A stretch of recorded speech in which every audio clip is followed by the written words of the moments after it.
seluruh rakyat Indonesia dan terutama di Provinsi Papua, saya akan menyampaikan pengumuman atau informasi terbuka kepada publik tentang situasi keamanan di Papua, khususnya Jayapura hari ini. Saya didampingi oleh Wakil Pimpinan KPK Pak Alex Marwoto, kemudian didampingi oleh Kepala PPATK Ivan Yustiavandana, dan pejabat-pejabat tinggi dari BIN, dari Polri, Intelkam Polri, dari BIN, Intelkam Polri, lalu BAIS, TNI, dan para deputi. Begini, di Papua sekarang situasi agak memanas karena diberitakan akan ada demo besar-besaran besok, tanggal 20 September tahun 2022 dengan tema menyelamatkan atau Save Lukas NMB. Latar belakangnya karena Lukas NMB sebagai gubernur itu telah ditetapkan sebagai tersangka oleh KPK beberapa waktu yang lalu dan sekarang merasa terkurung di rumahnya, di rumah gubernur. Maka ingin saya sampaikan hal-hal sebagai berikut. Satu, kasus Lukas NMB bukan rekayasa politik. Tidak ada kaitannya dengan parpol atau pejabat tertentu, melainkan merupakan temuan dan fakta hukum. Dan ingin saya sampaikan bahwa dugaan korupsi yang dijatuhkan kepada Lukas NMB yang kemudian menjadi tersangka, bukan hanya terduga, bukan hanya gratifikasi 1 miliar. Nih catatannya, ada laporan dari PPATK tentang dugaan korupsi atau ketidakwajaran dari penyimpanan dan pengelolaan uang yang jumlahnya ratusan miliar dalam 12 hasil analisis yang disampaikan ke KPK. Yang kedua, saat ini saja ada blokir rekening atas rekening Lukas NMB per hari ini itu sebesar 71 miliar yang sudah diblokir. Jadi bukan 1 miliar. Yang ketiga, ada kasus-kasus lain yang sedang didalami tetapi terkait dengan kasus ini. Misalnya ratusan miliar dana operasional pimpinan, dana pengelolaan PON, kemudian juga adanya manajer pencucian uang yang dilakukan atau dimiliki oleh Lukas NMB.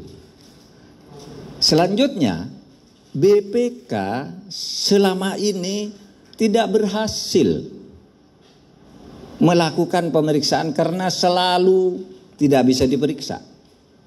Sehingga BPK lebih banyak disclaimer atas kasus keuangan di Papua tersebut. Oleh sebab itu lalu bukti-bukti hukum mencari jalannya sendiri dan ditemukanlah kasus-kasus tersebut. Kemudian, saudara, oleh sebab itu sebuah artikel yang beredar yang mengatasnamakan pendeta atau gembala Dr. A.G. Sokrates Yoman yang menyebut bahwa Lukas pada bulan Maret tahun 2019 ke Jakarta untuk berobat dan tinggal di Jakarta karena ada COVID. ada lockdown, sehingga pada bulan Mei 2019 dia meminta Tono untuk transfer uang 1 miliar melalui BCA.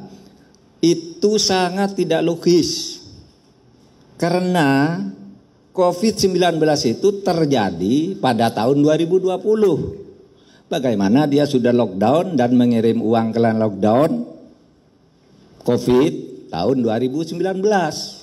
Itu sehingga itu sangat menyesatkan publik.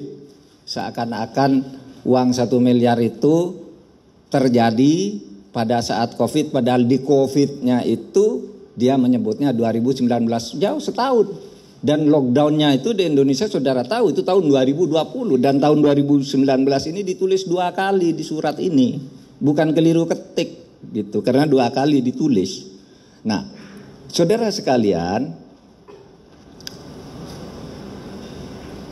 kasus Lukas NMB ini bukan baru terjadi sekarang menjelang situasi politik seperti ditulis oleh Romo tadi, situasi politik menjelang 2024 karena ada parpol dan sebagainya.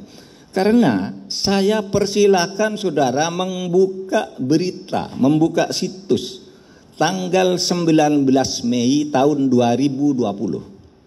19 Mei tahun 2020 saya selaku Menko Polhukam sudah mengumumkan adanya 10 korupsi besar. 10 korupsi besar di Papua, dan ini masuk di dalamnya. Itu bukan sekarang, itu tahun 2020. Saya sudah umumkan dan saudara semua wartawan sudah menulis. Gitu.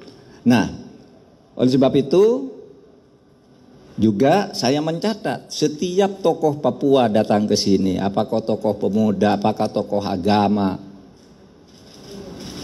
tokoh adat, itu datang ke sini selalu menanya, kenapa kok didiamkan? Kapan pemerintah bertindak atas korupsi itu? Kok sudah mengeluarkan daftar 10? Kok tidak ditindak? Gitu. Nah, saudara sekalian, oleh sebab itu kepada saudara Lukas NMB, menurut saya, ya kalau dipanggil KPK datang saja. Jika tidak cukup bukti, kami ini semua yang ada di sini menjamin dilepas. Nggak akan dihentikan itu. Tetapi kalau cukup bukti ya harus bertanggung jawab, karena kita sudah bersepakat membangun Papua yang bersih dan damai sebagai bagian dari program pembangunan Negara Kesatuan Republik Indonesia. Saya persilakan Bapak Iwan Yustiavandana untuk menyampaikan secara singkat tentang data-data yang saya sebut tadi. Silakan Pak Iwan. Bismillahirrahmanirrahim. Assalamualaikum warahmatullahi wabarakatuh. Terima kasih Pak. Terima kasih Pak Menko. Jadi teman-teman, sesuai dengan apa yang disampaikan oleh Pak Menko, jadi proses terkait dengan LE ini sudah dilakukan sejak 5 tahun lalu, tepatnya di 2017. Jadi sejak 2017 sampai hari ini PPATK sudah menyampaikan hasil analisis sebanyak 12 hasil analisis kepada KPK. Variasi kasusnya ada setoran tunai, kemudian ada setoran melalui nomini-nomini ya, pihak-pihak lain. Angkanya dari 1 miliar sampai ratusan miliar.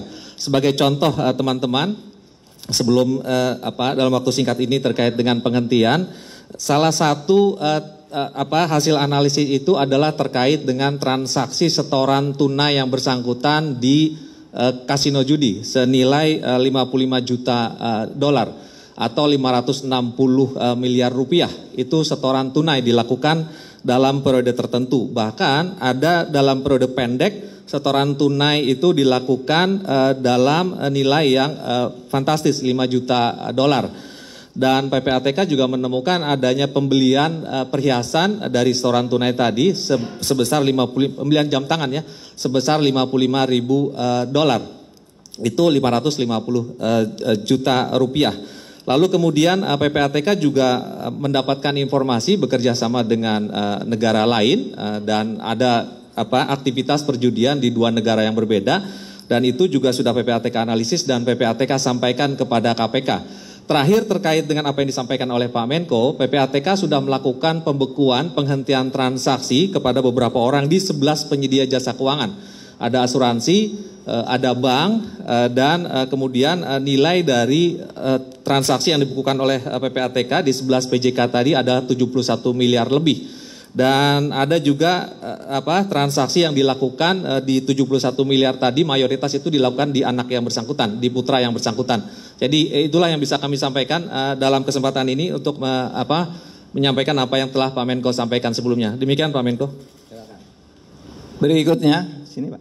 Berikutnya nih dari KPK Pak Alex Marwata atau Alex Marwoto sama aja saudara bacanya. Pokoknya nulisnya Marwata. Tergantung dari siapa yang baca gitu kan.